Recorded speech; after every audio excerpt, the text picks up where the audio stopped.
poor little girl was selling flowers on the street and was humiliated by a group of men until a young billionaire appeared and changed her life. Snow was falling in light flakes that Thursday night, the kind of snow that gives the city a special glow, as if someone had dusted sugar over buildings and sidewalks. Street lamp lights reflected on the wet ground, creating golden mirrors on the dark asphalt. On Fifth Avenue, traffic was constant even at that hour. People in a hurry, wearing elegant coats and carrying shopping bags, moved between luxury restaurants and expensive stores that stayed open for the holiday season. The noise of cars and the buzz of conversations formed the typical urban soundtrack of a winter evening. Amid this scene, Maeve seemed invisible. She was a girl too small for her 6 years of age, holding a small basket of flowers in her hands. She wore a faded red coat with 2 missing buttons and a grey cap that partially covered her messy brown hair.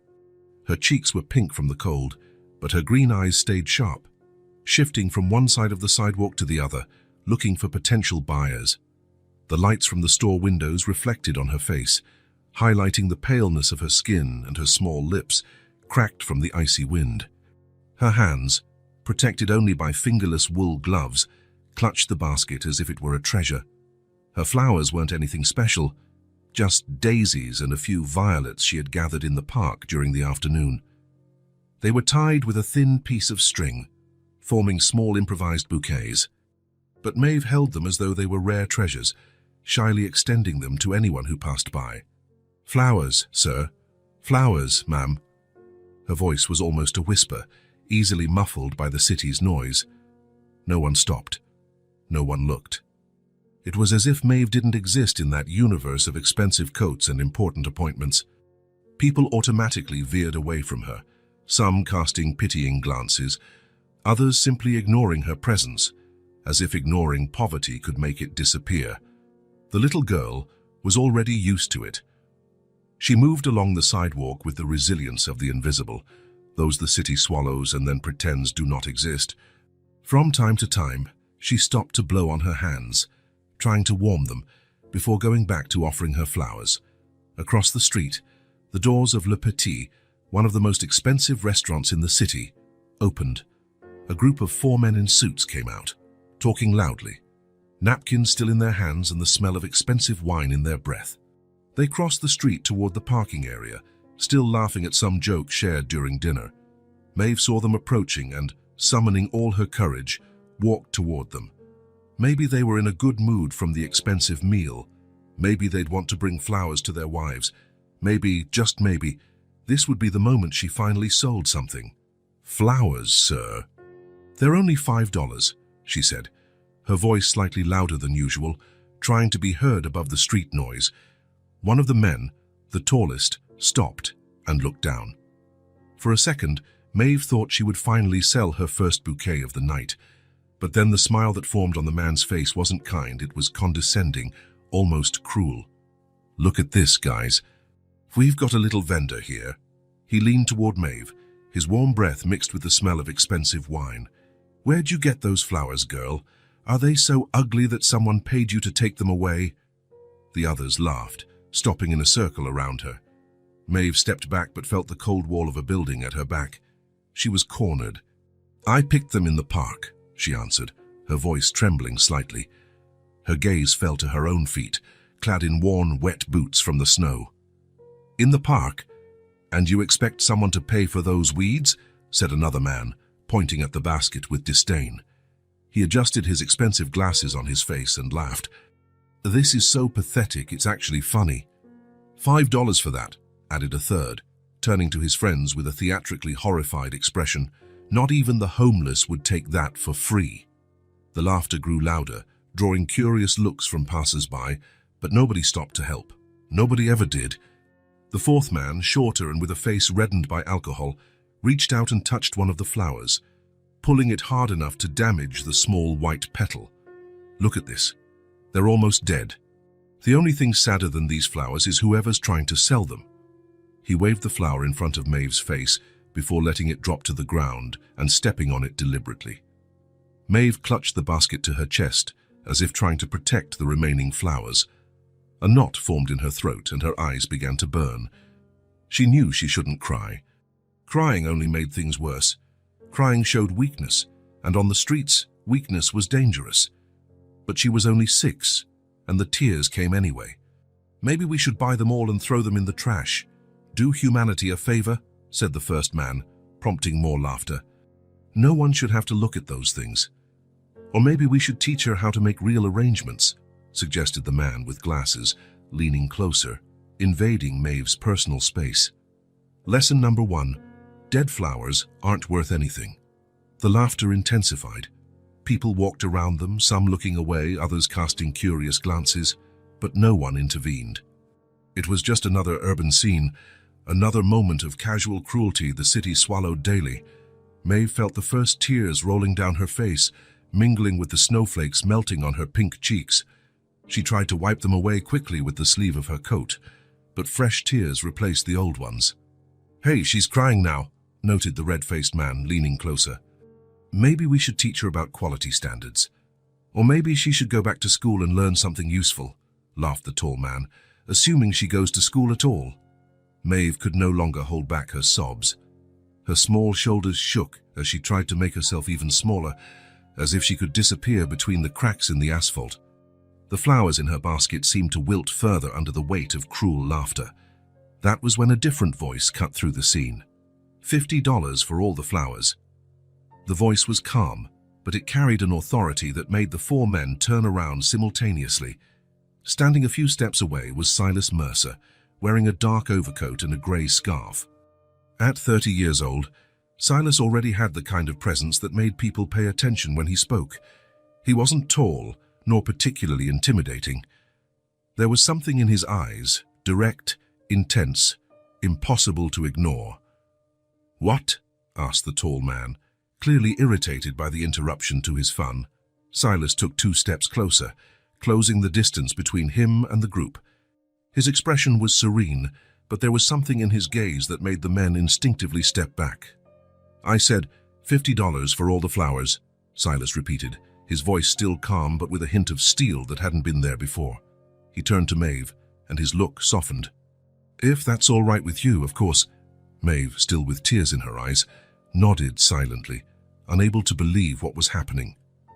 Silas pulled out his wallet from the inside pocket of his coat and took out a $50 bill, holding it out to Maeve, who took it with trembling fingers. "You should be ashamed," Silas said, now addressing the men.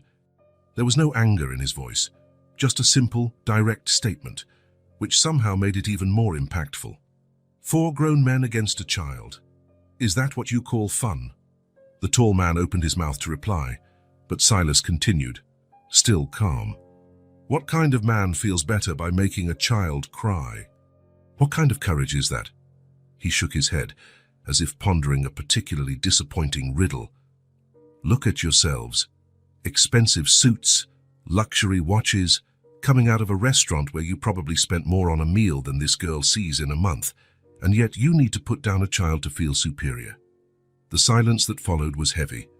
The 4 men now looked uncomfortable, avoiding direct eye contact with Silas or Maeve. Some people passing by slowed their pace, watching the scene unfold. "Hey, we were just joking," the man with glasses finally mumbled, adjusting his tie as if it had suddenly become too tight. "Yeah, just a joke," added the red-faced man, already taking a step back. "We didn't want to hurt anyone." "A joke?" Silas repeated, raising an eyebrow. "Interesting. It just doesn't look very funny to her, does it?" He gestured toward Maeve, who was still pressed against the wall, holding her now empty basket against her chest like a shield. "Look, man, we don't need this," said the tall man, clearly annoyed but also uneasy. "Let's go, guys." "Yeah, we should go," as one of the others agreed quickly. "It's late." They began to walk away, muttering among themselves. One of them glanced back briefly, as if to say something else, but changed his mind when he met Silas's unwavering gaze. "It was just a joke," repeated the tall man as he moved off, as if he needed to convince himself as much as the others. Silas waited until they were far enough away before turning fully to Maeve. He kneeled so he was at her eye level, keeping a respectful distance. "Are you all right?" he asked gently. Maeve nodded, still clutching the $50 bill as if she couldn't believe it was real. Her green eyes studied Silas with caution, but also with hesitant gratitude. "Thank you," she whispered, her voice almost inaudible. "No need to thank me," Silas replied with a soft smile. "Actually, I should be thanking you. I've been looking for flowers all day and couldn't find any as pretty as yours." A small smile appeared on Maeve's face, brief but genuine, before disappearing again behind years of street-learned caution. "It's cold out here," Silas commented, noticing how she trembled slightly. "There's a coffee shop on the corner. Would you like to have some hot chocolate before going home? They serve the best marshmallows in town." The girl hesitated, studying Silas's face as if looking for any sign of danger or deceit. The street had taught Maeve that kindness rarely came without a price. But there was something in this stranger's eyes, a simple honesty, a genuine compassion, that made her nod timidly. "I like hot chocolate," she said, her voice small but a little steadier. The warm corner coffee shop was cozy, with amber lights creating a golden glow over dark wooden tables. The warmth enveloped Maeve like a hug as soon as she entered, making her realize just how cold it was outside. The smell of cinnamon and chocolate filled the air, blending with the aroma of freshly ground coffee. Silas chose a table near the window where they could watch the snow falling outside. He helped Maeve remove her damp coat and hung it carefully on the chair next to his own overcoat. "2 hot chocolates, please," Silas said to the waitress when she approached. "With extra marshmallows," he added, giving Maeve a conspiratorial look. A shy smile appeared on the girl's face, the first Silas had seen, before it quickly vanished behind that cautious expression that seemed strangely mature for someone so young. "So," Silas began after the waitress walked away, "you like flowers?" It wasn't a question, but Maeve nodded anyway. "My favorite is the daisy," she said after a moment, her voice so soft Silas had to lean in to hear. "They're strong. They grow anywhere." There was something deeply moving about the way she said it, as if she were describing not only the flowers, but herself, a small survivor, thriving under conditions that would defeat most. When the drinks arrived, Maeve wrapped both hands around her mug, as if trying to absorb every bit of warmth. She blew on it carefully before taking a small sip. Her eyes widened slightly at the taste. "Good?" asked Silas. She nodded, taking a bigger second sip. The silence between them wasn't uncomfortable. It was the kind of silence that exists between two people who don't need to fill every second with words. A silence of mutual acceptance. Silas watched as she drank, noticing details he hadn't seen before on the street. The small tear in her blouse sleeve, carefully stitched with thread of a different color. The makeshift bandage on her index finger. The way her eyes constantly checked the exits of the place, a survival habit difficult to break. How her eyes looked so much older than 6 years. "Do you sell flowers every day?" he asked, keeping his voice casual. Maeve paused her drinking and considered the question, as if weighing how much she could share with this stranger who had shown her kindness. "When it's not too cold," she finally replied. "Or raining. People don't buy flowers when it's raining." Silas nodded, as if that made all the sense in the world. "And why do you sell flowers?" he asked gently.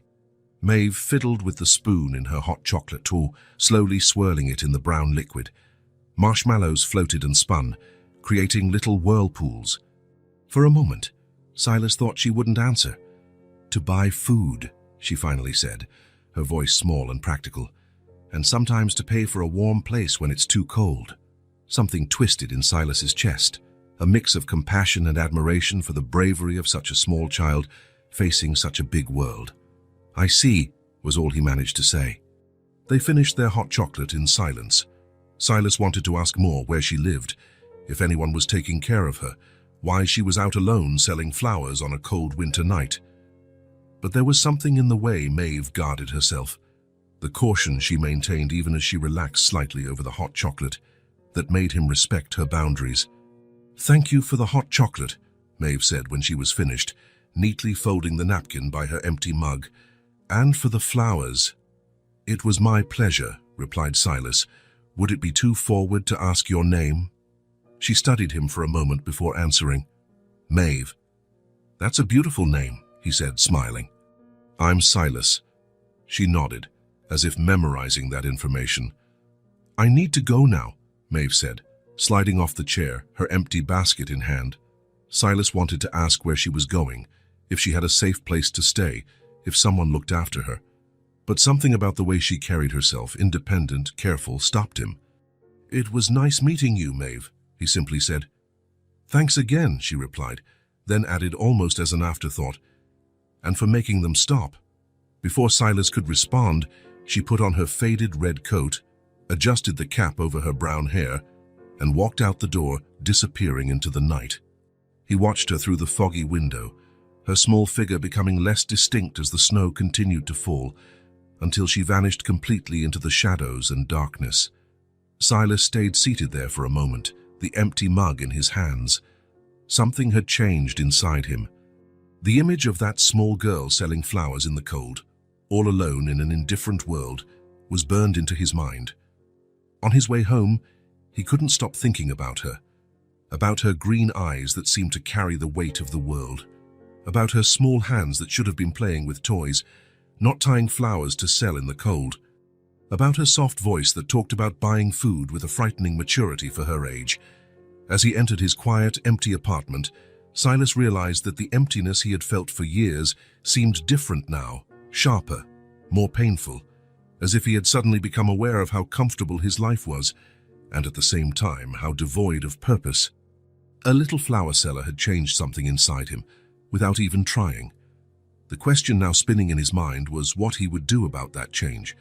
Silas fell asleep thinking about wilted flowers and green eyes, about hot chocolate and falling snow, about how the world can change completely in the span of a single night. 3 weeks had passed since that night on Fifth Avenue. Winter tightened its icy grip on the city, turning puddles into mirrors of ice and covering trees with white mantles of snow. Mornings were especially harsh, the air so cold it felt like it could slice through exposed skin. Silas thought about Maeve every day. In the most unexpected moments, the image of the little girl with her basket of flowers popped into his mind. During important meetings, while driving home, even while making his solitary breakfast, he wondered where she was, if she was okay, if she had enough to eat. He had gone back to Fifth Avenue multiple times at the same hours, hoping to find her again.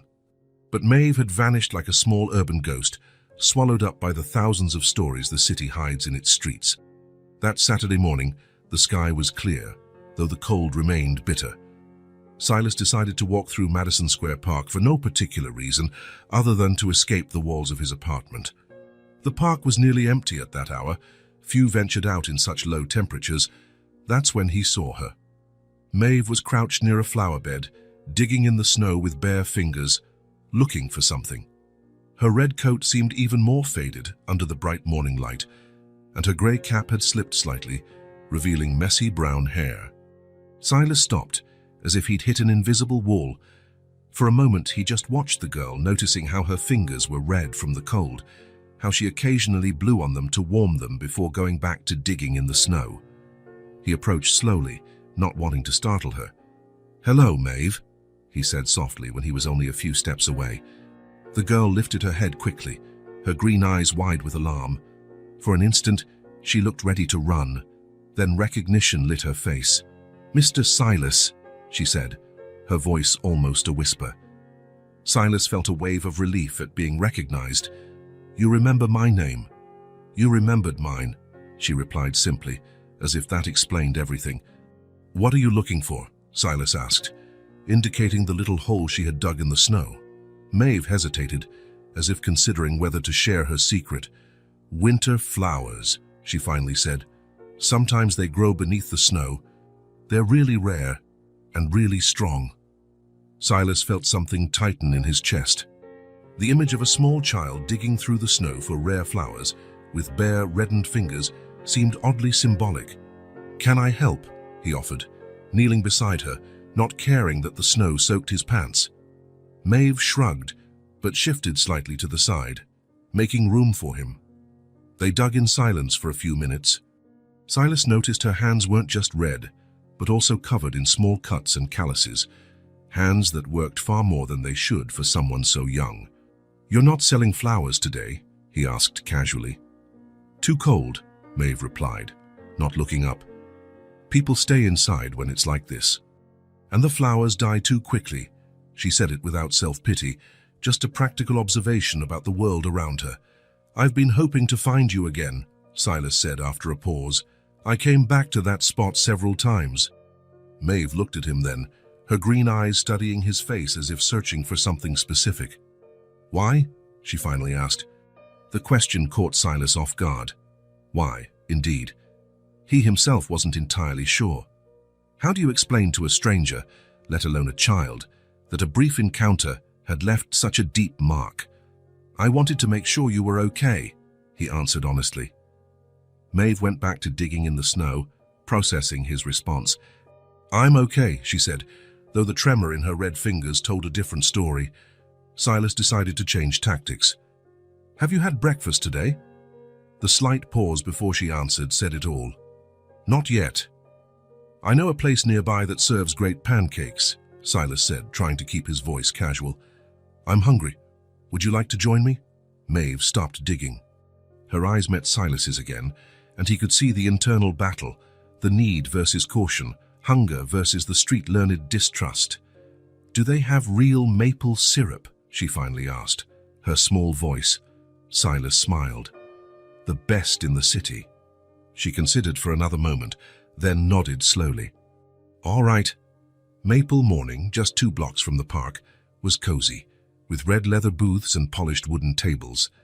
The smell of fresh coffee and frying bacon filled the air, and the warmth inside was a welcome relief from the cold outside. They sat in a booth by the window. Maeve looked both out of place and fascinated at the same time, her eyes roaming the room, taking in details, assessing people. When the pancakes arrived, Maeve's eyes widened at the amount of food. A small scoop of ice cream slowly melted on top of each stack, covered in golden maple syrup. Looks amazing, Silas commented, picking up his fork. Let's give it a try. That seemed to break the spell. Maeve picked up her own fork with still reddened fingers and cut a small piece, almost as if she feared the food might vanish if she was too greedy. When the first bite touched her tongue, her face changed. A genuine smile, the first Silas had truly seen, lit up her features, making her briefly look every bit the 6-year-old child she was. Good? Silas asked, though the answer was obvious on her face. Maeve nodded enthusiastically, cutting a second piece slightly bigger. Can I ask you something? Silas said after a moment. Maeve looked at him, wary but curious. She nodded. Where do you live? The girl lowered her gaze, staring at the table. Her small fingers traced invisible patterns on the polished surface. Different places, she finally replied. Sometimes the shelter on 28th Street, but they don't let you stay during the day, only at night. And they have lots of rules. And when you're not at the shelter? Silas asked gently. Maeve shrugged. I find places. There's a spot behind the laundromat that's warm because of the machines, and the library lets me stay inside when it's really cold, if I stay quiet. She said it as though it were completely normal for a 6-year-old to navigate the city's survival system alone. And your parents? Silas hesitated, not wanting to push but needing to understand. Something shifted in Maeve's face, a shadow passing through her green eyes, a slight hardening of her lips. My mom's gone, she said simply. She got very sick, and then she was gone. To heaven. That's what the lady at the shelter told me. Silas felt his heart clench. I'm sorry, Maeve. It's okay, she replied, with that resignation that had no place in a child so young. It's been almost a year. And your dad? Silas asked, though he suspected the answer. Never met him, Maeve said, without emotion. It was just me and Mom, and now it's just me.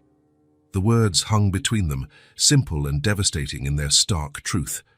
I should go back to the park, Maeve said, looking out at the sun climbing higher in the sky. Can I come with you? Silas asked. I'd like to see if we can find those winter flowers. Maeve studied him for a moment, as if gauging his sincerity. If you want, she finally said, but it's boring. Just digging in the snow. I don't think it would be boring, Silas answered honestly, and so began a routine that, over the following weeks, would become the center of Silas's life. Every day, he met Maeve in Madison Square Park. On weekdays, it was late afternoon after he left work, On weekends, they met in the morning and spent hours together. They always started with a meal. Silas noticed how Maeve gradually began to eat more, how color slowly returned to her cheeks, how her eyes became brighter. In the park, he accompanied her on her expeditions. They searched for flowers hidden under the snow, watched birds, fed squirrels. Maeve knew every corner of the park, every secret hiding spot, every place where urban wildlife gathered. Silas discovered she had never been to school. Her mother had taught her the basics. She could read a little, knew some numbers, but her most impressive knowledge was about nature. She identified birds by their songs, knew the habits of the park's small animals, recognized which plants could survive the harsh winter. "How do you know all this?" Silas asked one day, while they watched a bright red cardinal against the white snow. "By watching," Maeve replied simply, "and my mom showed me. She said the city has green secrets most people don't see." Green secrets. Silas liked the phrase, and she was right. He had lived in this city for years and had never noticed half the things Maeve pointed out. The persistent buds pushing through cracked concrete, the nests hidden in seemingly bare trees, life pulsing even on the coldest, greyest days. As the days went by, Silas began rearranging his life around these meetings. He left work earlier, delegated tasks he had once insisted on doing personally, declined evening engagements that interfered with his time in the park. His boss noticed the change. "Everything okay with you, Mercer? You used to be the last to leave." "Never been better," Silas replied, and realized it was true. He started bringing books to read with Maeve, sitting on a park bench, stories about children and animals, adventures in magical forests, tales of courage and friendship. At first, he read to her. Later, he began teaching her to read better, helping her sound out difficult words, praising her progress. There were days Maeve didn't show up. On those days, Silas felt an inexplicable emptiness, a worry that gnawed at him. He looked for her in the park, walked the nearby streets, even went by the shelter she had mentioned, without the courage to go in and ask about her. Then, the next day, she would reappear as if nothing had happened, and the relief Silas felt was almost overwhelming. When the sun began setting one Friday afternoon, casting long bluish shadows on the snow, Silas checked his watch. "It's getting late," he noted. "It'll be dark soon." Maeve glanced at the sky. "Yeah," she agreed, gathering her little snow sculptures. "The birds are already heading to their nests." "Where are you going now?" he asked, although he already knew the answer. "The shelter," she replied. "It's Friday. It's not usually too full." "Maeve," he said, kneeling so he was at her level, "I've been thinking. The forecast says tomorrow we're in for a big snowstorm, maybe the worst of the winter." She nodded. "The squirrels are gathering more nuts than usual. They always know when a heavy snow is coming." Silas smiled at the observation, then got serious again. "Do you have somewhere to stay if the shelter is too crowded?" Maeve shrugged. "I'll find somewhere. I always do." "Tomorrow," he said finally, "if the storm is as bad as they say, I'd like you to consider an offer. I have a big apartment with a spare bedroom no one uses. It's warm and safe. You could stay there until the storm passes." Maeve's eyes widened slightly in surprise. She studied Silas's face, looking for any sign of trickery or ulterior motives.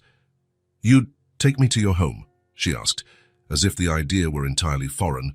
"Yes," Silas confirmed, "if you want to. No pressure, just an option if you need a safe place." Maeve considered the offer, her small face serious and thoughtful. Finally, she nodded slowly. "I'll think about it," she said, her voice small but firm. "Great," Silas replied.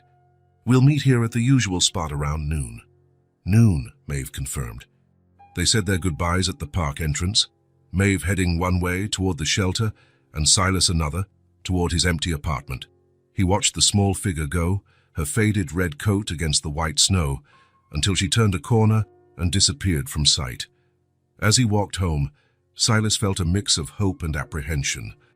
Maybe tomorrow he could give Maeve a real shelter from the storm. The city was facing the worst snowstorm of the winter. Huge flakes had been falling non-stop since dawn, accumulating on the streets, turning sidewalks into slippery trails and making it difficult to get around. The cold was biting, the kind that cuts to the bone, and even those well prepared for a brutal winter hurried to find shelter. Silas watched from his office window on the 30th floor as the world below turned into a white sea.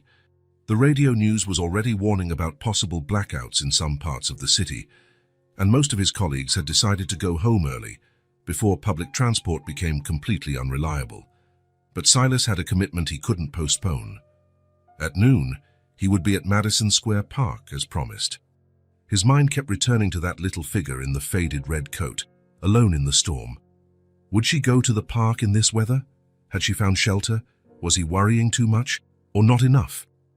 He left the building at 11, determined to reach the park on time, despite the conditions. The trip that normally took 20 minutes took nearly an hour. The streets were almost deserted, except for a few stubborn taxis and emergency vehicles. Silas pressed on, stepping into snow that was now above his ankles. The park looked surreal under the storm. The trees, covered in white, looked like ghostly figures against the grey sky. The paths had vanished under a thick layer of snow. There was no one in sight. Any sensible person would be indoors on a day like this. Silas headed to the spot where he usually met Maeve, near the now frozen fountain. His stomach dropped when he didn't see her there. He looked around, hoping to spot some sign of her, but the park seemed completely abandoned. He should have known. No one would come to a park in a storm this severe. He was about to leave when he noticed a small movement under a nearby tree. Approaching, he discovered a makeshift shelter, branches carefully intertwined to form a structure that, though rudimentary, provided some protection from the falling snow. And inside that shelter, curled up like a small animal, was Maeve. "Maeve!" Silas exclaimed, rushing over. "What are you doing here in this weather?" The girl looked up, her green eyes shining against the pallor of her face. "You said noon," she replied simply, as if it were obvious she'd be exactly where they agreed, regardless of conditions. Silas felt a wave of emotion, admiration for her determination, worry at seeing her out in the cold, guilt for not being more explicit. "I said if the storm was bad, you could stay at my apartment," he explained. "I didn't imagine you'd come to the park in this weather." Maeve shrugged. "A promise is a promise," she said, something in her voice suggesting that promises were rare and precious in her world. "You're right," Silas agreed, offering his hand to help her out of the shelter. "And I keep my promises. Let's get home before we end up buried in snow." He noticed how she flinched slightly at the word home, as if the concept were both strange and appealing. She took his hand, her small fingers ice-cold against his. Out on the street, Silas tried to hail a cab, but after 15 minutes with no luck, he decided they would have to walk.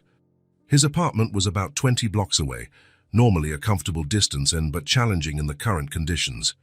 "Think you can walk that far?" he asked Maeve, worried about her small legs in the deep snow. She gave him a look that was almost amused. "I walk around the city every day, Silas. I can walk." He smiled. "Of course you can." But even so, bending down, he offered, "How about a ride on my shoulders? At least until we get past the worst parts." After a moment's hesitation, Maeve agreed, and soon she was perched on Silas's shoulders, her small hands gripping his hair to steady herself. The walk was slow and arduous. The snow kept falling, limiting visibility and making each step a challenge. But Silas barely noticed the physical discomfort. He focused on the small presence on his shoulders, the almost imperceptible weight, the occasional whispered comment about something she observed, the implicit trust in how she gradually relaxed against him. Silas's apartment was on the 10th floor of a nice building on the Upper East Side. It wasn't ostentatious, but it certainly indicated comfort and financial stability. The doorman raised his eyebrows on seeing Silas enter with a child on his shoulders, but had the good sense not to ask questions. Inside, the heating was immediate and welcome. Silas gently lowered Maeve, and she stood in the middle of the living room, looking around with wide eyes. The space was large and well lit, even on a grey day like this. Elegant but comfortable furniture, artwork on the walls, a bookshelf filled with books, a completely different world from hers. "Would you like a hot bath?" Silas asked, noticing her wet clothes from the snow. "Then maybe we can eat something." Maeve nodded, still absorbing her surroundings. Silas's bathroom was almost the size of the shelter where she sometimes slept. The tub filled quickly with warm water, and he added a bit of bubble bath, something he'd bought on impulse and never used. "The water's warm, not too hot," he explained. "Can you undress on your own?" Maeve nodded, a bit of color returning to her cheeks. "I'll leave some towels here, and one of my t-shirts for you to wear after. Take as much time as you need. I'll be in the kitchen making something warm to eat." He closed the bathroom door, giving the girl her privacy, but stayed nearby, ready to help if she needed anything. In the kitchen, Silas prepared a simple vegetable soup, carrots, potatoes, onions, whatever he found in the fridge. The aroma soon filled the apartment, bringing a feeling of normalcy to a situation far from ordinary. After about 20 minutes, Maeve appeared at the kitchen door. Silas's t-shirt looked like a dress on her, reaching down to her ankles. Her freshly washed hair was combed back, and her cheeks were slightly pink. She looked both smaller and older at the same time, a contradiction Silas had noticed before. "I feel better," she said, her voice still soft but stronger. "The soup's almost ready," Silas replied, motioning to the kitchen table already set for two. "Have a seat." They ate in silence for a few minutes.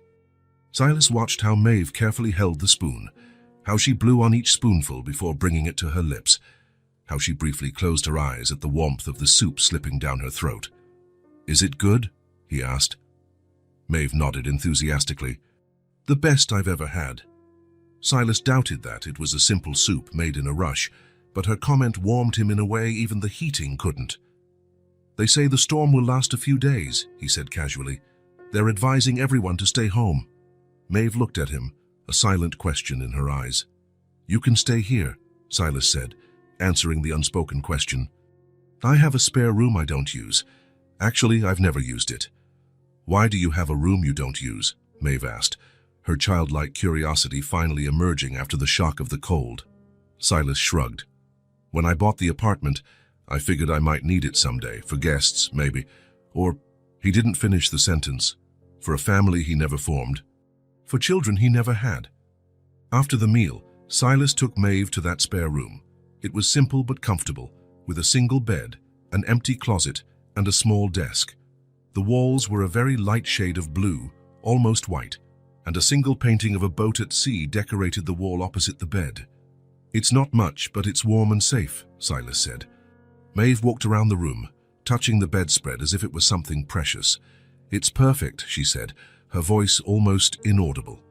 Silas made the bed with clean sheets and an extra blanket. He found an old pair of pajamas that had shrunk in the wash and still looked huge on her, but at least they were better than just his t-shirt. "If you need anything during the night, my room's right next door," he explained. "Don't hesitate to call me." Maeve nodded, sitting at the edge of the bed, her feet dangling above the floor.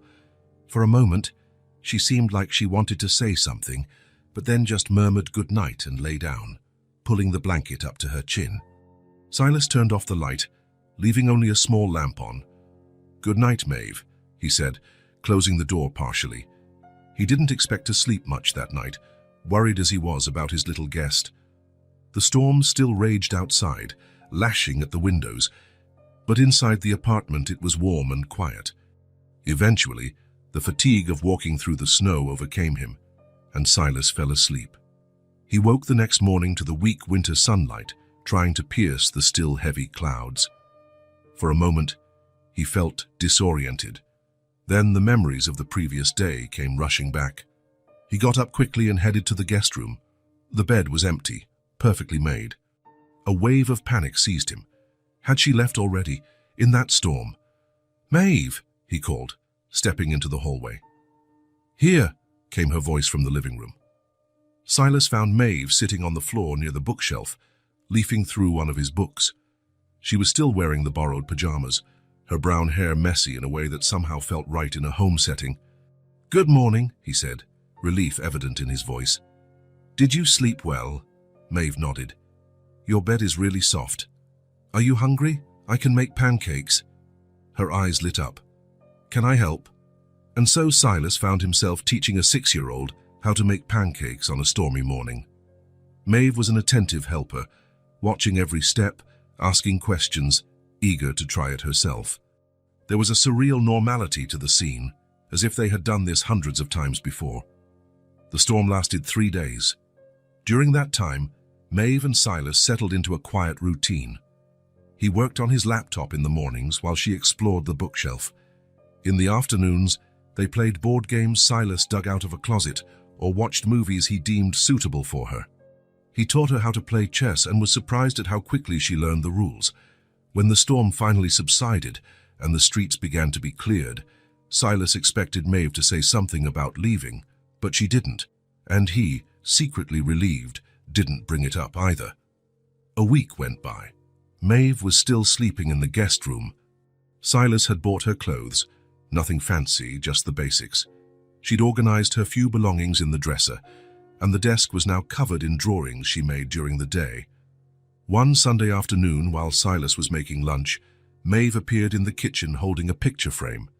"Who's this?" she asked, showing a photo of a middle-aged woman with a gentle smile and the same brown eyes as Silas. He stopped what he was doing, a bit surprised. The photo usually stayed in his bedroom, on the nightstand. Maeve must have gone in while he was busy. "That's my mother," he replied, taking the frame. "She passed away a long time ago." Maeve moved closer, studying the photo more closely. "She looks kind." "She was," Silas said, sitting at the kitchen table. Maeve sat beside him. "The kindest person I've ever known." "Were you little when she went away?" Silas nodded. "I was 8, not much older than you." Maeve's eyes went a bit wide. "Like my mum?" "Yes," Silas agreed. "Like your mum." There was a moment of silence, not uncomfortable, but laden with a mutual understanding that went beyond words. "What happened after?" Maeve finally asked. "When she went away?" Silas took a deep breath. He hadn't talked about this in years. "My dad took care of me. He is a busy man, very focused on work. He did his best, but it wasn't the same." "You missed her?" It wasn't a question, but Silas answered anyway. "Every day. I still do." Maeve gently touched the photo. "Me too. I miss my mom." "Of course you do," Silas said softly. "And you always will. That's not bad, you know. It means the love we feel for them is still here." He touched his own chest. Maeve mimicked the gesture, placing her small hand over her heart. Her eyes were moistened, but she didn't cry. "Can I put the photo back?" she asked, carefully picking up the frame. "Sure," Silas replied. "Or, if you'd like, we can put it in the living room. That way you can see it whenever you want." Maeve thought for a moment, then nodded. "I'd like that." Together, they found a spot on the living room bookshelf for Silas's mother's photo. It was a small adjustment in the apartment, but it meant something bigger, a recognition of a shared history, a common loss, an understanding that went beyond words. That night, when Silas checked on Maeve before bedtime, he found her still awake, gazing out the window at the snow-covered city. "Everything okay?" he asked, stopping at the door. Maeve turned. "Silas, do you think it's possible to have 2 mums, one in heaven and one in your heart?" The question caught him off guard, but he answered honestly, "I think our hearts have room for many people we love, whether they're here or not." She seemed satisfied with that answer and got into bed. Silas pulled the blanket up over her and wished her good night. As he left the room, he realized something fundamental had shifted between them. The bond that began on that winter night on Fifth Avenue had deepened into something stronger, more permanent, and he knew, with a certainty he couldn't explain, that Maeve would not return to the streets. This room, which had stayed empty for so long, had finally found its purpose. 3 months had passed since the big snowstorm. Winter was finally giving way to a timid spring, with small green buds emerging in parks and flower beds around the city. Silas's apartment, once neatly organized and somewhat impersonal, now had unmistakable signs of Maeve's presence. A pair of colorful sneakers in the hallway, children's books on the living room shelf, drawings pinned to the refrigerator with magnets. The routine they had created worked surprisingly well. Silas took Maeve to school in the morning, a small private institution that agreed to enroll her mid-year after a few phone calls and a generous donation. In the afternoon, he picked her up, and they spent the rest of the day together doing homework, cooking, or just talking about the little events of the day. But Silas's corporate life was entering a critical phase. The investment firm where he worked was negotiating a major merger, and as CFO, his presence was indispensable. Long days at the office became inevitable, and for the first time since Maeve had arrived, he found himself needing to stay at work beyond her school dismissal time. "I'm going to have to stay late at the office the next few days," Silas announced over dinner, trying to sound casual. "Maybe until 9 or 10 at night." Maeve froze with her fork halfway to her mouth. Her green eyes, always so expressive, revealed something Silas couldn't fully decipher. Surprise, fear, resignation. "That's okay," she said, turning her attention back to her plate, her voice small and controlled. "I'll be fine alone." "No, you won't be alone," Silas corrected quickly. "I found someone to stay with you. Miss Parker. She's a student teacher and comes highly recommended." Maeve nodded, still not looking up. "Have you done this before?" "What? Hired a babysitter?" "No." She finally lifted her eyes. "Left me with someone." The question hit Silas like a punch. There was so much unsaid in those simple words, so much fear. She had been abandoned before. Part of her expected it to happen again.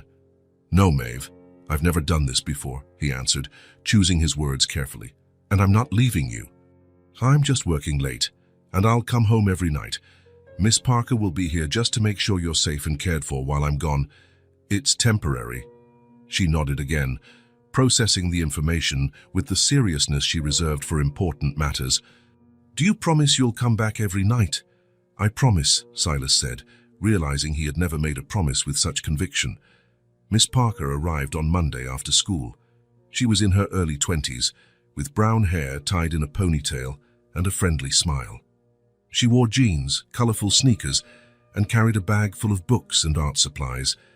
"Sure you must be Maeve," she said, kneeling to Maeve's eye level when Silas introduced them. "I'm super excited to spend afternoons with you." Maeve looked at her, then at Silas, as if seeking confirmation that this was okay. He nodded encouragingly, and she finally offered a small wave. "I see you like to draw," Miss Parker went on, pointing to Maeve's creations on the fridge. "I brought some cool stuff we can use." During the first week, as everything seemed to go well, Miss Parker reported daily that Maeve was a sweet, cooperative child, though a bit reserved. They did homework together, prepared a simple dinner, and the babysitter read stories to her before bedtime. Silas always got home after Maeve was asleep. He'd tiptoe into her room, adjust the blanket, and sometimes spend a few minutes just watching her sleep, feeling a mix of guilt and gratitude. In the morning, he tried to make up for it by preparing elaborate breakfasts and chatting excitedly about what they would do on the weekend. But as the days passed, Silas began to notice subtle changes in Maeve. She spoke less at breakfast. The drawings on the fridge became fewer. Once, he found her staring pensively at the photo of his mother, which now held a prominent place on the living room shelf. "Is everything okay, little one?" he asked one morning, noticing she had barely touched her favorite pancakes. "Yes," Maeve replied, poking at her food with a fork. "I'm just a bit tired." Silas wanted to ask more, to dig deeper, but the clock was ticking. Another important meeting awaited him. Another day he would leave Maeve in someone else's care, someone kind and competent, but not him. "We can talk more tonight," he promised, planting a quick kiss on top of her head.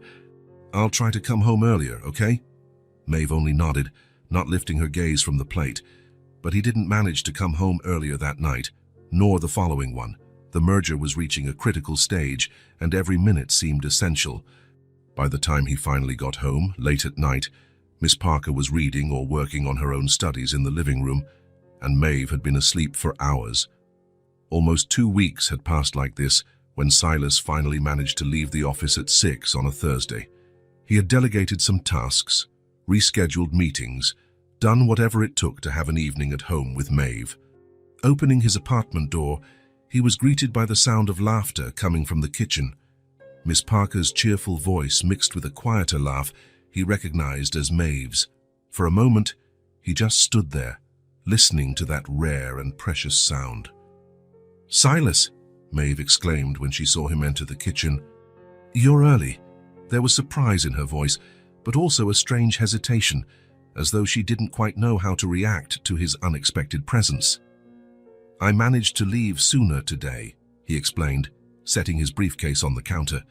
"I thought we could have dinner together." "We were baking cookies," Miss Parker said, brushing flour from her hands onto her apron. "Maeve is an excellent kitchen helper." The evening went by peacefully. They finished baking cookies, had dinner, and Miss Parker left early. Silas read Maeve a story before bed, something he hadn't done in weeks, and felt a stab of guilt when he realized how she snuggled against him, soaking up every moment of closeness like water in a desert. The next morning, he woke earlier than usual, determined to prepare a special breakfast. Passing by Maeve's room to check if she was still asleep, he noticed the door slightly ajar. Peering inside, he saw something that made his heart clench momentarily. Maeve was awake, sitting on the bed, carefully placing her things into a small red backpack. The few clothes she owned, the journal where she pressed dried flowers, her toothbrush, everything was being methodically packed, as if she were preparing for a journey, or leaving. Silas felt a chill in his stomach. He knocked softly on the door. "Maeve, what are you doing?" The girl jumped, looking at him with wide eyes, as if caught in the act. I was just... Her hands froze on the backpack, uncertain. Silas stepped into the room and sat on the edge of the bed. "Looks like you're packing your things to go somewhere," he said calmly, despite the rising panic in his chest. Maeve lowered her gaze to the backpack, then to her hands. "I don't want to be a burden," she finally said, so softly Silas almost didn't hear. "A burden," he repeated, genuinely confused. "Why would you be a burden?" "You're never home anymore," she answered, still not looking at him. "You have to pay someone to stay with me. I know you have important things to do at work." "Maeve," Silas said, feeling a lump in his throat. "Look at me." She slowly raised her eyes, and what Silas saw in them broke his heart. A mix of resignation and acceptance no 6-year-old should ever have. "You're not a burden. You could never be," he said firmly. "If I've been away a lot, that's my mistake, not yours, and I'm going to fix it." "I don't want to mess up your life," she insisted. "You were happy before I came along. You had your job, your clean apartment, and—" "No," Silas interrupted gently. "I wasn't happy, Maeve. I existed. I worked. I ate. I slept. And then I did it all over the next day. There was no joy in this home before you came." He looked around the room at the drawings on the walls, the little objects they'd collected on their outings in the park, the sense of life and purpose she had brought. "You taught me the value of having someone around," he continued, feeling the words flow straight from his heart. "Before you, I came back to an empty apartment every night. No one to talk to. No one who cared if I arrived early or late. No reason to come home, except to sleep and do it all over again the next day." Maeve watched him intently, absorbing every word. "If I haven't been around much, it's not because you're a burden. It's because I still need to learn how to balance what truly matters. But I'm learning." He reached out and gently zipped the backpack closed. "And I can't learn if you leave." That morning, Silas called the office and said he'd be working from home. It was the first time in years he'd prioritized something over work. And surprisingly, the world didn't end. The merger would go on, the markets would still operate, and the firm would survive without his physical presence for one day. In the weeks that followed, a new routine emerged. Silas reorganized his schedule so he could be home every night in time to have dinner with Maeve. When he occasionally had to stay late, Miss Parker still came by, but it was the exception, not the rule. He also started working from home on Fridays, turning them into his special day with Maeve. The change didn't go unnoticed. The little red backpack stayed tucked under her bed, no longer a way out but simply a backpack. And Maeve slowly began to blossom in a way Silas hadn't seen before. 1 month after the backpack conversation, Silas came home from work to a sight that stopped him in his tracks at the door. The apartment that had once been meticulously organized and somewhat impersonal had been transformed. Small vases of wildflowers occupied nearly every available surface. Colorful drawings covered not only the fridge, but also sections of the walls, carefully taped up.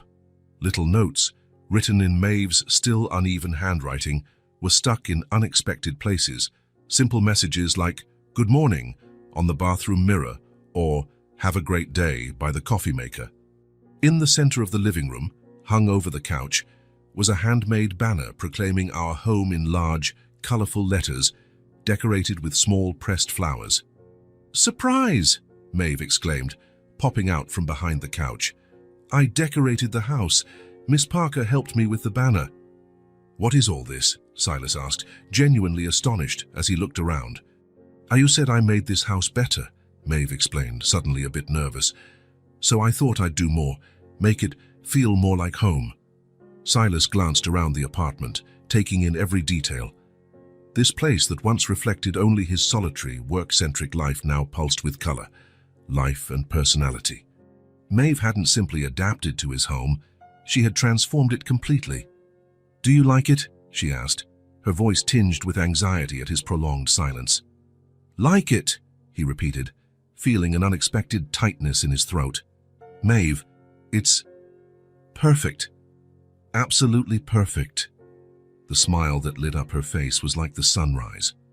In every room, every corner, Maeve had left her mark, not in an intrusive or chaotic way, but with a sensitivity that respected the original space while making it undeniably theirs. The apartment, once merely a place to sleep between workdays, had become a vibrant, living home. That night, as he tucked Maeve into bed, Silas realized the little girl he'd found selling flowers in the cold wasn't, as she once feared, the wrong child. She was exactly who needed to be there, turning an apartment into a home, filling a void he hadn't even known existed until she arrived. And when Maeve murmured goodnight for the first time before falling asleep, Silas knew they had both finally found where they belonged. The doorbell rang on a Tuesday afternoon while Silas worked on his laptop at the kitchen table, and Maeve drew quietly across from him. It was a normal domestic scene for them now, he answering emails while she created new colorful worlds on paper, occasionally sharing a comment or question. The unexpected sound made them both look up. Unannounced visitors weren't part of their usual routine. "Are you expecting anyone?" Maeve asked, her pencil hovering in midair above a half-finished drawing of an impossibly flower-filled garden. "No," Silas replied, frowning. "Must be a mistake. I'll be right back." He opened the door to find a middle-aged woman with graying hair in a tight bun, discreet framed glasses, and a neatly pressed navy blue blazer. She held a leather folder and observed him with sharp eyes that seemed to catalogue every detail. "Mr. Mercer?" she asked, her voice professional and neutral. "I'm Elaine Winters from the Department of Children's Services. May we talk?" Silas felt as if the ground had vanished beneath his feet. He knew this moment would eventually come. In the 6 months since Maeve arrived, in the 4 since she had started school, he had known the system would eventually notice a child who, officially, belonged nowhere. "Of course," he replied, keeping his voice calm despite his heart hammering. "Please, come in, Ms." Winters stepped over the threshold with a determined stride and observant gaze, evaluating the apartment with the trained eye of someone looking for signs of neglect or unfitness. Silas closed the door behind her, wondering how best to approach this. "I was working in the kitchen," he said. "Maeve's there too, drawing." In the kitchen, Maeve had stopped drawing. Silas could see she was completely still, like a small wild animal sensing a predator. Her green eyes went wide at the sight of the official-looking stranger, and then shifted to Silas, seeking reassurance. "Maeve, this is Ms. Winters," Silas introduced, trying to keep his voice neutral. "She works with children." The social worker approached the table, smiling at Maeve, a professional smile that didn't quite reach her eyes. "Hello, Maeve. It's nice to meet you," she said. "That's a lovely drawing. I see you like flowers." Maeve didn't answer. Her gaze went from Miss Winters to Silas, her expression unspoken. "Is it safe?" "It's okay," Silas assured her. "Miss Winters just wants to talk a bit." "Actually," Miss Winters interjected, "perhaps we could talk privately first, Mr. Mercer, if it's not an inconvenience." "Maeve," Silas said, "would you mind going to your room for a bit? I promise this won't take long." For a moment, it looked like Maeve might protest, but then she nodded silently, gathered her pencils and paper, and left the kitchen with careful steps. casting one last anxious glance back before disappearing down the hallway. Silas offered Mrs. Winters some coffee, which she politely accepted. As he prepared the drinks, he tried to organize his thoughts, how to explain his situation without seeming irresponsible, how to defend Maeve staying with him without sounding desperate. Telling the truth seemed best. "I imagine you're wondering how Maeve ended up here," Silas began, placing 2 cups on the table and sitting across from the social worker. "Actually," Miss Winters said, opening her folder and taking out some papers, "I have a fairly clear idea. We received an alert from the school when she was enrolled. That was 4 months ago, if I'm not mistaken." Silas felt a wave of surprise. "And you waited all this time to investigate?" Ms. Winters took a sip of her coffee. "The system is overloaded, Mr. Mercer. And honestly, when we saw the child was regularly attending school, had good grades, seemed well-fed and well-dressed, and was living with an adult who has no criminal history and adequate financial resources, well, she wasn't considered an urgent priority." She paused. "But that doesn't mean the situation can continue indefinitely without legal status." "I understand," Silas said, feeling a knot in his stomach. "So what happens now?" "Now we need to regularize Maeve's status," the social worker replied, setting her cup on the table. "From what I understand, there are no known relatives, correct? From what Maeve told me, no. Her mother died just over a year ago. She never met her father." Mrs. Winters jotted notes on a form. "And how exactly did you two meet, Mr. Mercer?" Silas recounted their first encounter, the cold night, the men mocking Maeve, buying the flowers, the hot chocolate, then the subsequent meetings in the park, the snowstorm, the decision to give her temporary shelter that became permanent. "I'm fully aware that I should have contacted the authorities from the start," he concluded. "But I was afraid she'd end up in the foster system, possibly suffering more than she already had. And the longer it went on, the more—" He paused, searching for the right words. "The more it felt like she belonged here. With me." Ms. Winters studied him for a long moment, her professional face revealing little of her thoughts. "Mr. Mercer, you understand that taking in a minor without legal authorization is serious, correct?" "Regardless of intentions." "I do," Silas answered, holding her gaze. "And I'm prepared to do whatever it takes to make it right. If that means filing for legal guardianship or even formally adopting her, that's precisely why I'm here, in fact, to start that process." She paused, and something in her eyes softened slightly. "We have too many children in the system and not enough foster homes. A child Maeve's age, who's already adjusted well to a stable environment, with a financially capable caregiver and no criminal record. It wouldn't make sense to remove her from here just because of bureaucratic issues." Silas felt a momentary relief, but he knew there was a but coming. "However," Ms. Winters continued, "that doesn't mean we can ignore legal procedures. You'll need to apply for temporary legal guardianship, undergo a formal home evaluation, a more thorough background check, interviews, and a supervision period before we can proceed to a formal adoption request. Even if everything goes smoothly, we're talking at least 6 months, possibly longer. And in the meantime, can Maeve stay here?" "Yes, as long as preliminary visits raise no concerns." Mrs. Winters took out more papers from her folder. "Here are the initial forms you'll need to fill out. There's a list of required documents at the end." Silas nodded, looking at the stack of paperwork. "And what are my chances of being granted permanent custody in the end?" Ms. Winters closed her folder before answering, "As long as you meet all the requirements and no unexpected problems arise, I'd say they're good. But Mr. Mercer, remember Maeve's well-being is the priority. If at any point we determine a different arrangement would be better for her, that's the route we'll take." It was a veiled warning, and Silas understood it clearly. Nothing was guaranteed. Miss Winters then asked to speak briefly with Maeve alone. "Standard procedure," she explained. Silas reluctantly agreed and called Maeve back to the kitchen, explaining that Mrs. Winters wanted to talk to her while he waited in the living room. The next 10 minutes felt like an eternity. Silas could hear the low murmur of voices coming from the kitchen, but couldn't make out any words. When the door finally opened and they both emerged, Maeve's face was completely blank, the carefully neutral mask she wore when dealing with complex emotions. "Well, I think that's all for today," Ms. Winters said, heading to the door. "Thank you for your cooperation, Mr. Mercer. I'll come back in 2 weeks for a formal home visit." When the door closed behind the social worker, a heavy silence filled the apartment. Maeve lingered in the hallway, her eyes fixed on some distant point. "Maeve?" Silas called gently. "Are you okay? What did she ask?" The girl shrugged, still not looking at him. "Stuff. If I like it here. If you're good to me. If I want to stay." "And what did you say?" "The truth." She finally looked at him, her green eyes unreadable. "Can I go to my room now?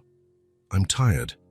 During dinner, she remained quiet, answering Silas's questions with one-word replies, pushing her food around more than eating it. When he tried to explain about the guardianship process, saying it was just a formality to ensure she could stay officially, Maeve only nodded, her face carefully neutral. "You don't need to worry," Silas assured her. "It's just a process we have to go through. In the end, everything will be fine." "Okay," she answered, her voice small and distant. That night, Silas had trouble sleeping. Something about Maeve's behavior worried him deeply, but he couldn't put his finger on it. After hours of tossing and turning, he decided to check if she was sleeping well. Opening Maeve's door quietly, he was greeted by a jolt of alarm. The bed was neatly made but empty. The curtains fluttered in the breeze at the open window, and the little red backpack was gone. Maeve had run away. Panic seized Silas instantly. He raced through the apartment, checking every room, calling her name, already knowing he was alone. On the fridge, held by a magnet, he found a note written in Maeve's uneven handwriting. "I'm sorry. It's better this way. Thank you for everything." Silas dressed quickly and rushed out into the cold spring night, his heart pounding painfully. There was only one place she might go at a time like this, the place where everything had begun. The park was silent and empty at that late hour, the trees casting elongated shadows beneath the streetlights. Silas walked rapidly along the familiar paths, his eyes scanning every bench, every bush, every hidden corner. He found her exactly where they had met the second time, crouched near the flower bed where she used to look for her winter flowers. But it wasn't winter anymore, and instead of snow, small green sprouts poked timidly through the damp earth. "Maeve," he called softly, so he wouldn't startle her. She looked up, her eyes wide in the darkness. The small red backpack was beside her, and she was hugging her knees to her chest. "Go away," she said, her voice trembling. "Please, just go away." Silas stepped closer and knelt on the ground to meet her eye to eye. "I can't do that, little one. I can't just leave you here. It's better this way," she insisted, tears starting to fall. "It's better to leave before they take me, before they say you can't keep me." "No one's going to take you from me," Silas said firmly. "That's why we're going through this process, to make sure you can stay." "You don't know," she exclaimed, her voice rising. She asked if I remembered my mom's name, where we used to live, if I was sure we had no relatives. What if they find someone? What if they decide I can't stay with you? Silas realized her real fear wasn't just ending up in a shelter, but being handed over to strangers who might claim some distant blood relation, of building a life with him only to lose it because of some bureaucratic twist. "Maeve," he said, his voice soft but resolute, "look at me." Reluctantly, she lifted her tear-filled eyes. "I'm not going to let you slip out of my life," he said, each word clear and steady. "No matter what happens, no matter who shows up, I'll fight for you. With every resource I have, with all my strength, because you're my family now." Tears rolled freely down her cheeks. "Promise?" "I promise," Silas replied, opening his arms. Maeve hesitated for just a second before throwing herself into his embrace, sobbing against his chest. Silas held her tightly, feeling her small body tremble with the force of suppressed emotion. "Let's go home," he whispered once the sobs began to subside. "It's getting cold out here." Maeve nodded against his chest, still clinging to him. Silas stood, scooping her up in one arm and grabbing the little red backpack with the other. As they walked back to the apartment under the silent stars, He knew the road ahead would be hard, filled with forms, interviews, and evaluations.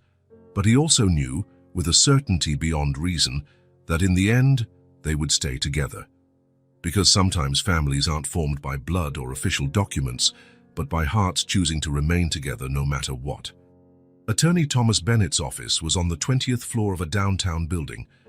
Through the large windows, you could see an impressive panorama of surrounding skyscrapers, but Silas barely noticed the view.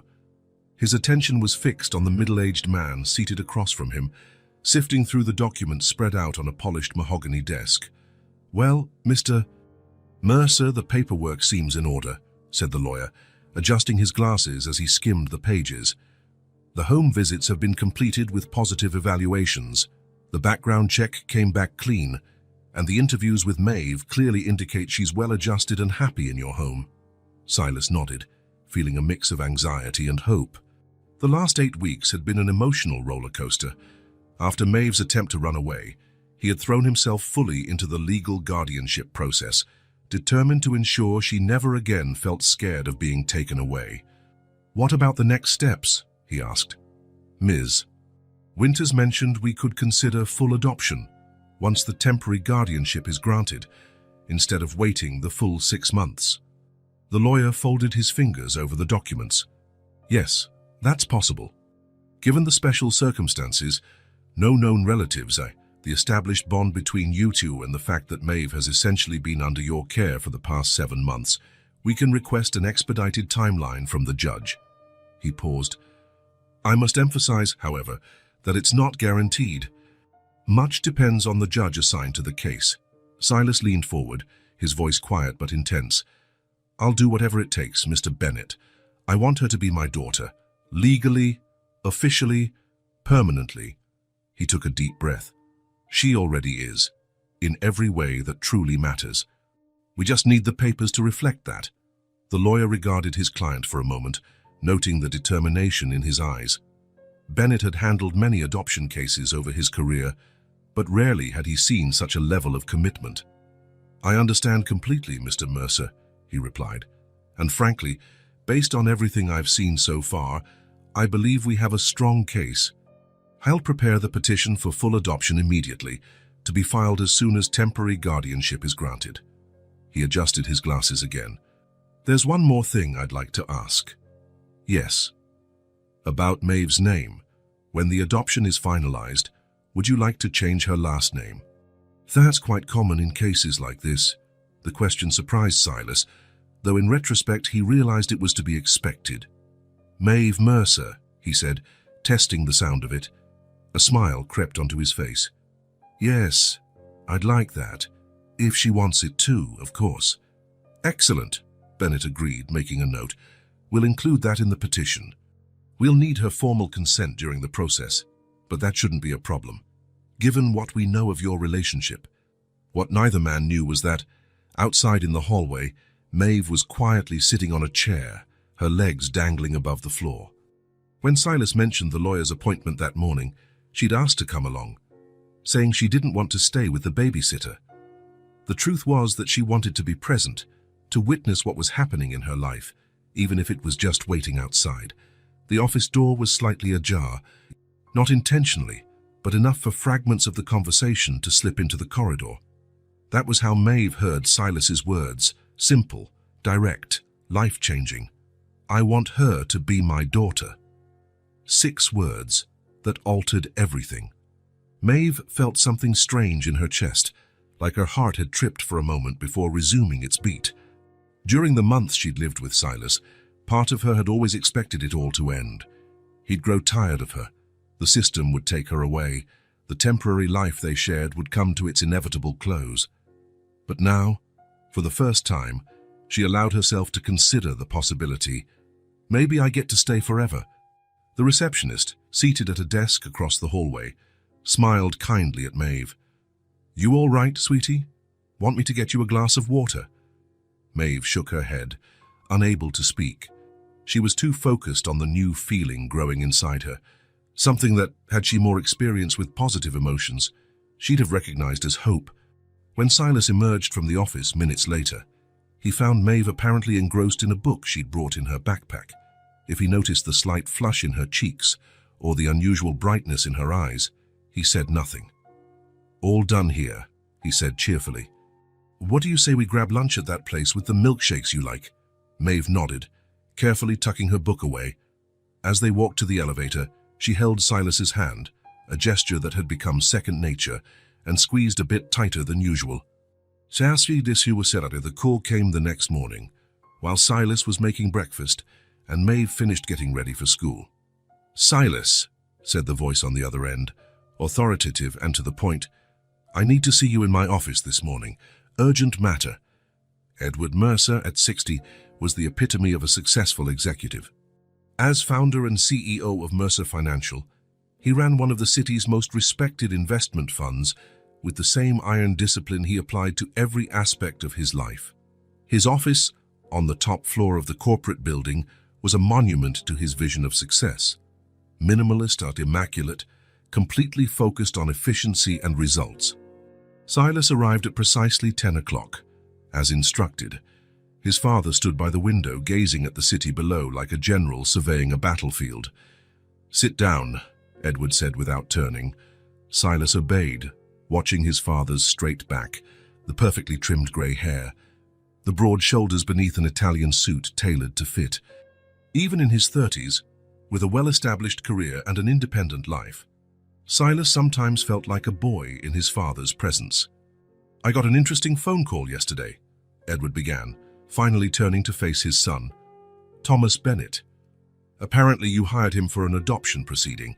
He moved to sit behind his imposing desk. "I didn't think I'd hear about such a thing from a corporate lawyer I occasionally golf with."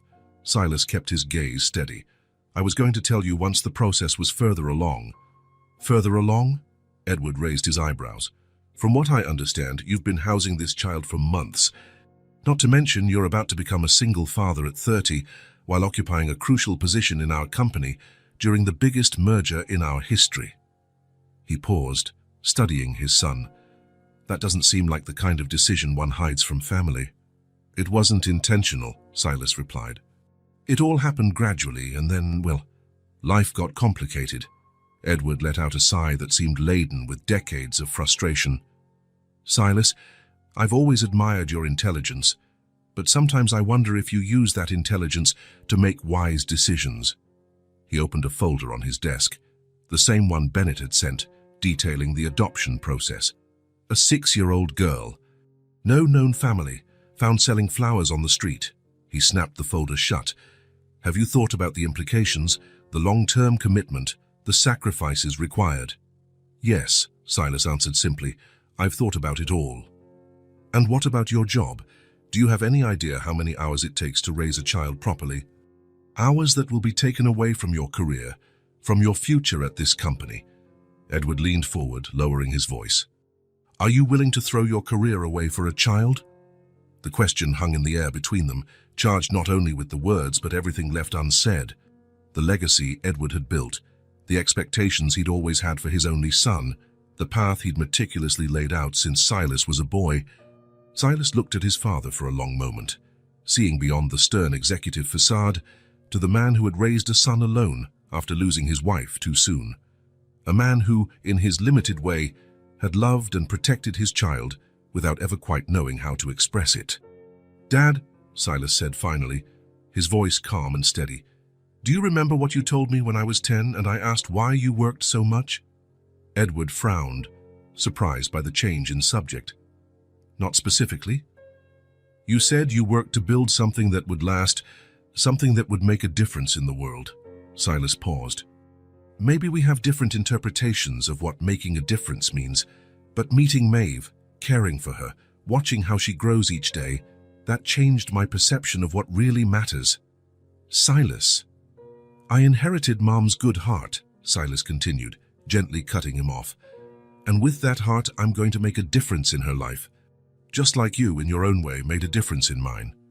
Edward leaned back in his chair, his expression unreadable. For a moment it seemed like he would snap back, as was his habit when challenged. But something in Silas's eyes, a quiet determination, a certainty beyond logic, made him hesitate. "You've already made your decision," Edward finally said. Not as a question, but a statement. Yes, Silas confirmed. Maeve needs me. And, to my surprise, I discovered I need her too. Silence settled between them, not the tense silence of their usual disagreements, but something different, almost reflective. Your mother would have liked her, Edward said suddenly, surprising Silas. It was rare for his father to bring up his late wife unprompted. She always had a soft spot for lost causes and wounded hearts. Maeve isn't a lost cause, Silas replied firmly. She's just a child who needs a home. Edward studied his son for a long moment, as if seeing him in a new light. Well, he said at last, I suppose we'll need to adjust your workload to accommodate your new responsibilities. He cleared his throat, resuming a pragmatic tone.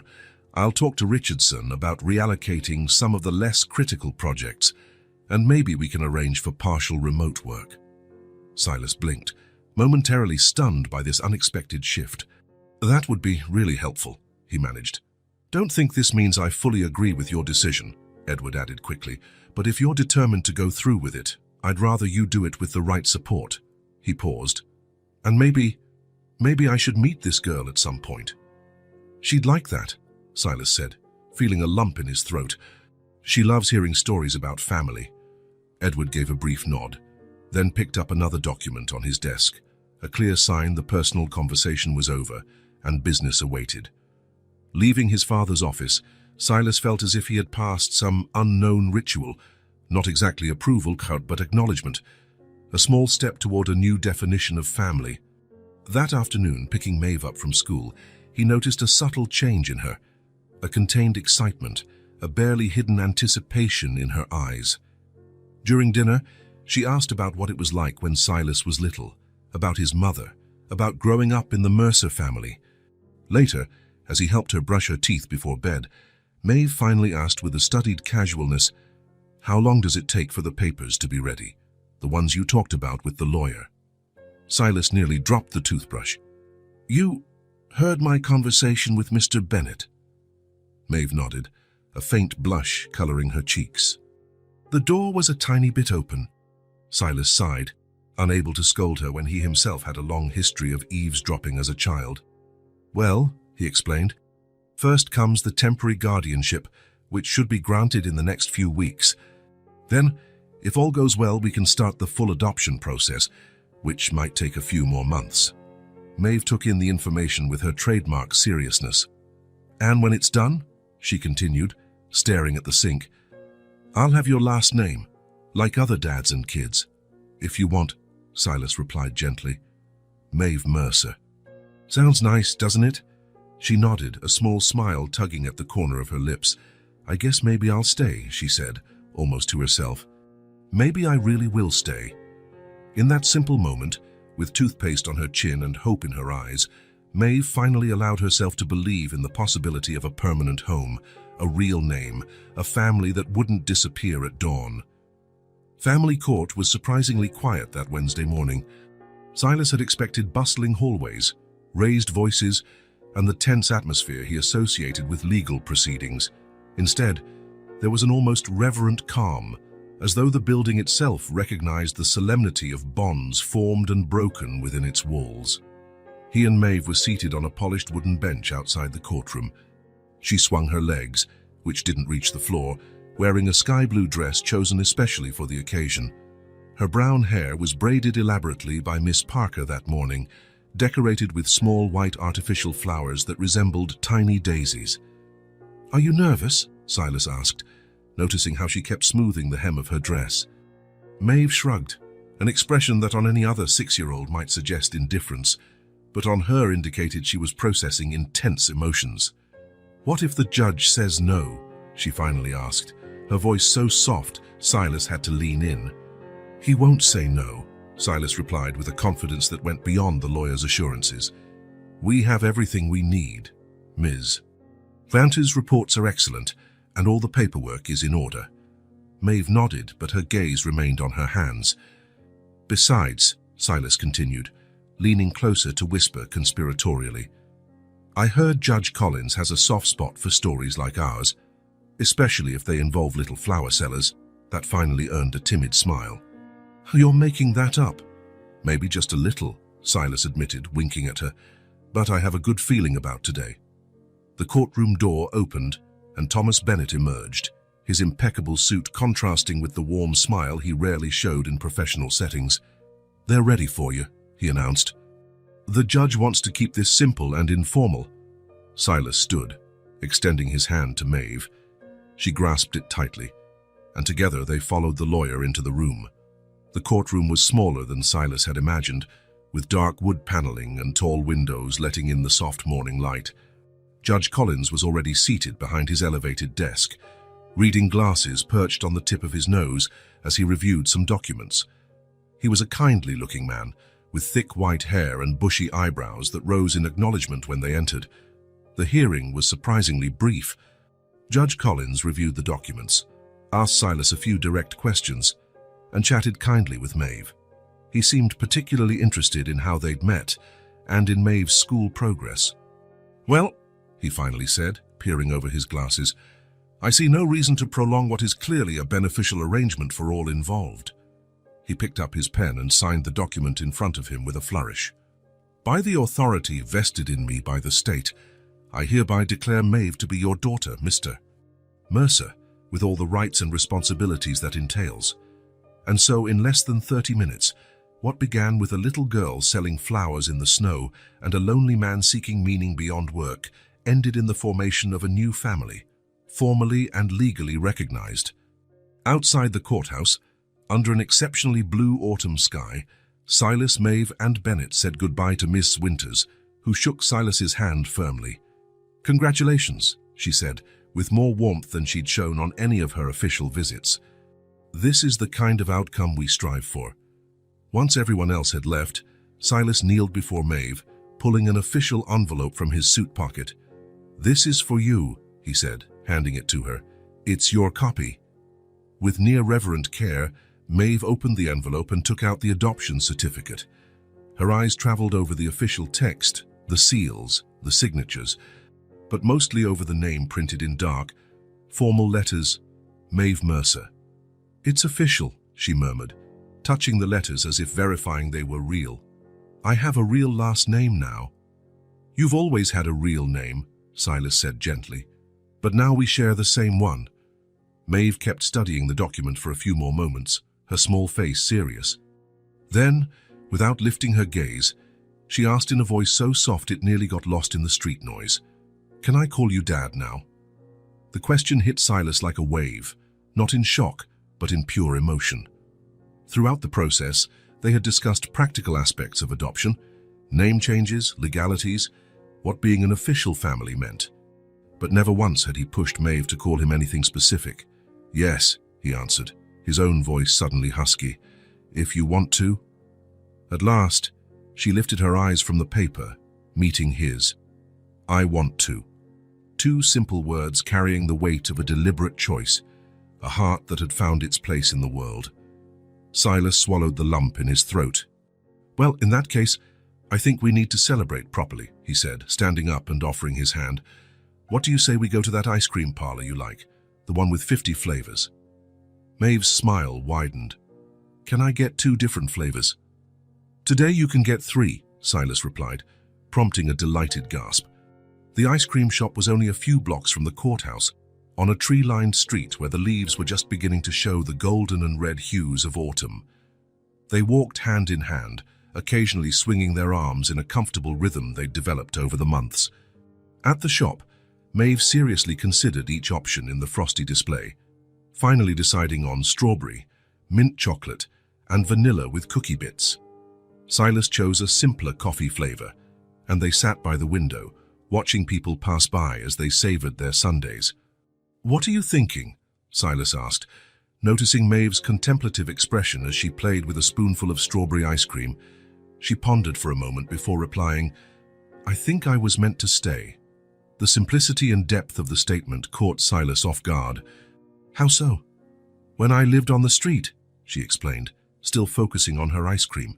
I always had to leave, the shelter when it was too crowded, the library when it closed, the warm places when people realized I was there. She lifted her eyes then. I never really belonged anywhere, not for real.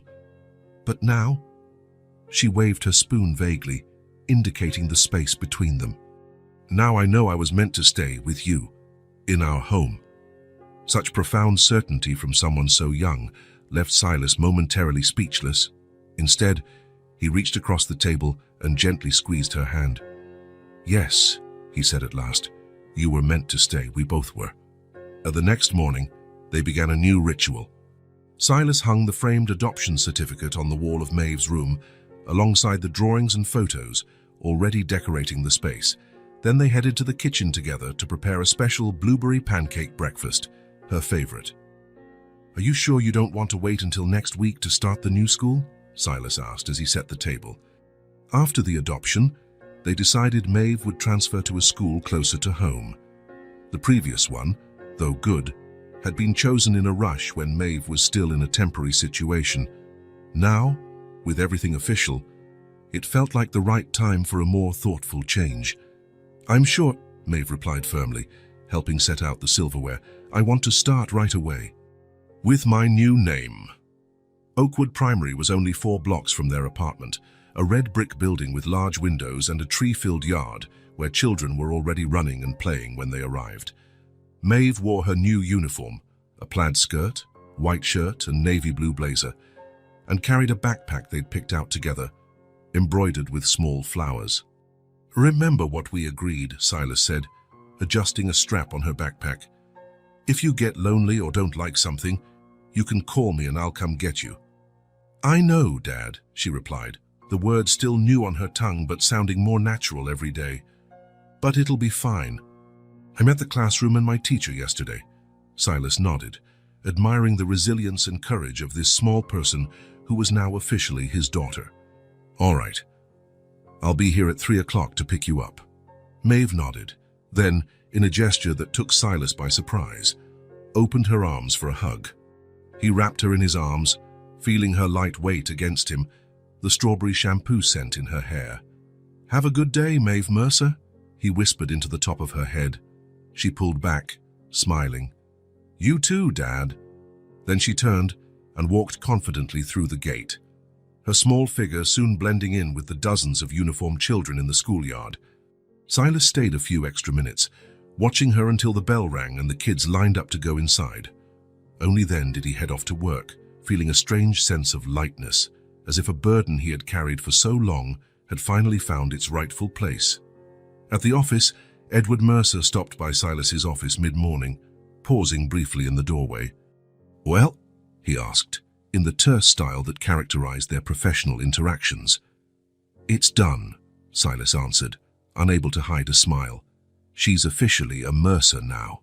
Something flickered across his father's face, perhaps pride, perhaps acceptance before he gave a curt nod. Good, he said simply. Your mother would have been proud. And without waiting for a response, he continued on his way. Coming from Edward Mercer, that was as close to a blessing as Silas could hope for. 3 o'clock took forever to arrive, but finally Silas was back at the school gate, scanning for Maeve among the children leaving in noisy groups. When he saw her, his heart leapt. She came running, her face lit by a grin that seemed to brighten the entire yard, her blazer tied casually around her waist and a few strands of hair coming loose from her braid. Dad, she called, launching herself into his arms with enough force to almost knock him over. Guess what? I made 2 friends, Emma and Sophia. And Miss Campbell said my drawing was the best in class, and there's a turtle in the room named Franklin, and I get to help take care of him on Fridays. The words poured out in an excited torrent, a stark contrast to the wary, reserved child he'd first met months before. Silas listened to every detail, every name, every little adventure from her first day as they walked home hand in hand. There's also a gardening club after class on Tuesdays, Maeve went on, barely pausing for breath. Miss Campbell said I can join if you sign a form. They plant flowers and vegetables in the school garden. Can I, Dad? Please. Of course you can, Silas replied, laughing at her excitement. Sounds perfect for you. Their walk home was filled with more stories of the day, each word and gesture from Maeve exuding a confidence and joy that made Silas's heart brim with gratitude.